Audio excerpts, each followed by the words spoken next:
Okay, now we're going to talk about breaking each beat down. We're still on practicing techniques as far as learning how to solo and mastering these scales, because that's really the key. And what we're going to do now is we're going to break each beat down into 3 beats. Instead of 1 and 2 and, it's going to be 1 2 3 1 2 3, or do da dee do da dee. If you took my Amazing Guitar Secrets course, I taught you how to do how to count these using a technique I learned at the Eastman School of Music. So you can go do da dee, or you can do 1 2 3, whatever you want to do, however you want to count it. So let me get my beat down. Let's see here. Get this down to 1 2 3 1 2 3 1 2 3 1 2 3. Let me slow it down a little bit. 1 2 3 1 2 3 1 2 3.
Anyway, you get the idea. Then you would speed that up the next day. So I just went through those positions. Now, you can also do things, break the beats down into 2 or 3 or 4 notes, but the whole idea is that you're training your fingers on exactly where to place themselves on the strings for each pattern before you start trying to do articulation like bends and hammer-ons and pull-offs and that type of thing.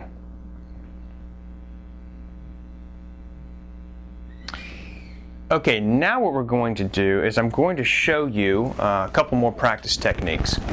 Now, let me give you this one, for example.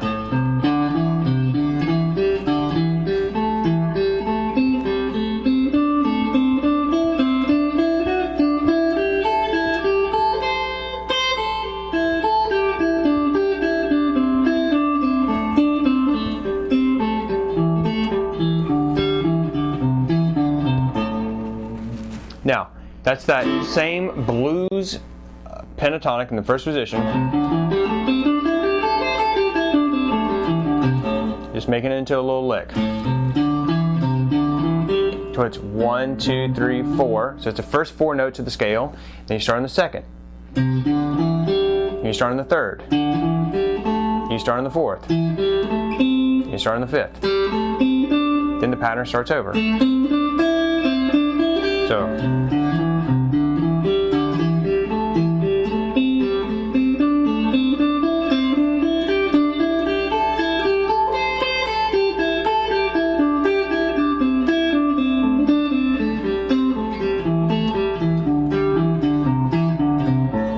now let me give you a little secret. When you do these patterns, beat 1 is always the strongest beat of any measure. So it doesn't matter if you're in 6/8 time, the first beat of the 6/8 time is always going to be the strongest. So if you're in 6/8, it'll be like 1 2 3 4 5 6, 1 2 3 4 5 6, okay?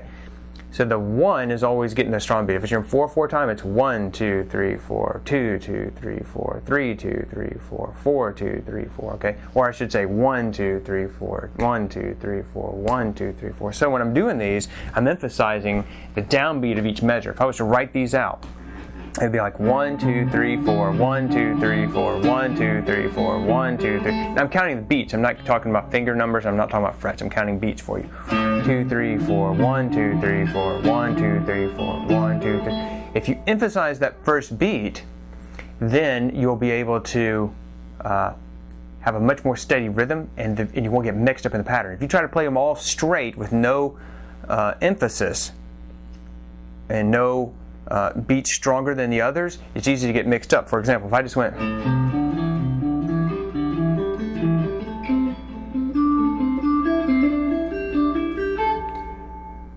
it's easy to get mixed up. But if you emphasize the first beat,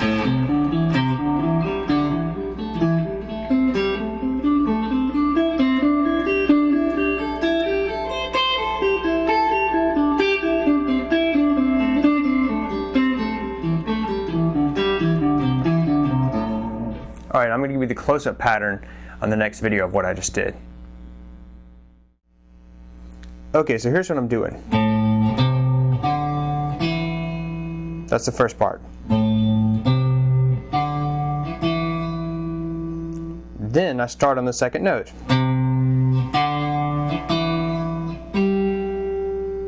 Let's go back. Then I add.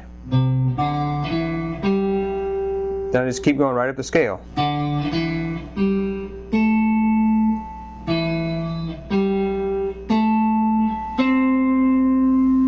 Okay, so let's start back.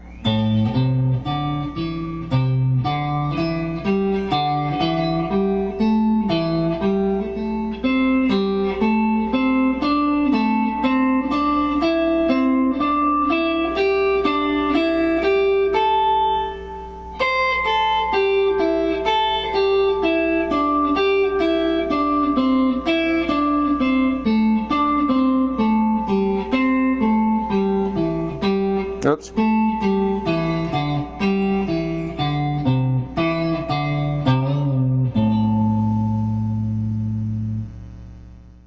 Okay, I just showed you the 4-note pattern. Now I'm going to show you a 3-note pattern. So instead of it being 1, 2, 3, 4, it's just going to be the first 3 notes. 1, 2, 3, 1, 2, 3, 1, 2, 3, 1, 2, 3, 1, 2, 3, 1, 2, 3. Now I'm breaking the beats down like into 3/8. So I'm giving 3/8 notes per measure, and I'm emphasizing the first on each one.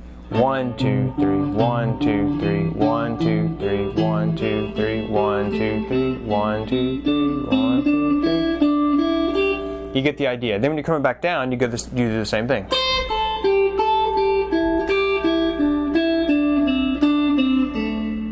Now, and you go all the way down, and then you move it on to the next position,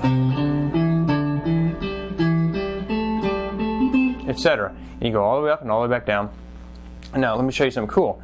Cool thing about this is you can always turn these things into licks.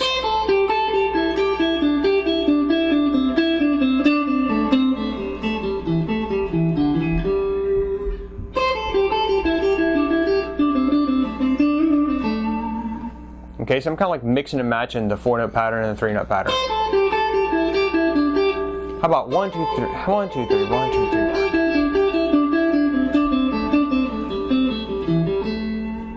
I mean, your mind can just go crazy, and then coming up with different things. And then instead of just picking each one, you can hammer on and pull off. Instead of that, you can go.